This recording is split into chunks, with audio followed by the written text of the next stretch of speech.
আপনি কি কখনো রোবটকে ক্যাফেতে খাবার পরিবেশন করতে দেখেছেন?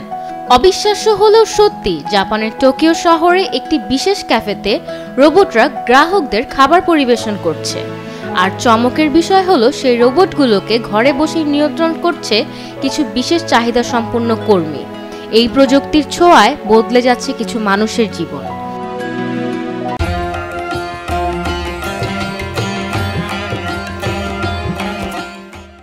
ক্যাফেটিতে ব্যবহৃত হচ্ছে ওরহাম ডি নামের রোবট, যেগুলো দূর থেকে নিয়ন্ত্রণ করেন এমন কিছু মানুষ যারা মারাত্মক শারীরিক অসুস্থতা বা প্রতিবন্ধকতার কারণে ঘরবন্দি অবস্থায় রয়েছেন। এই উদ্যোগটি একদিকে যেমন সমাজ থেকে বিচ্ছিন্নতার বিরুদ্ধে লড়াই করছে, তেমনি বিশেষ চাহিদা সম্পন্ন ব্যক্তিদের জন্য কর্মসংস্থানের সুযোগও সৃষ্টি করছে।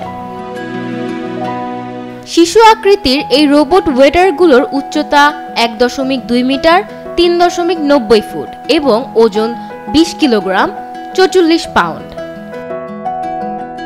রোবটগুলো দ্বারা ধারণকৃত ভিডিও এবং অডিও ইন্টারনেটের মাধ্যমে সেই সকল নিয়ন্ত্রণকারীদের কাছে পৌঁছে যায় যারা ঘরে বসে কম্পিউটার বা ট্যাবলেট ব্যবহার করে রোবট ওয়েটারগুলোকে নিয়ন্ত্রণ করে নিজেদের জীবিকা নিশ্চিত করছেন।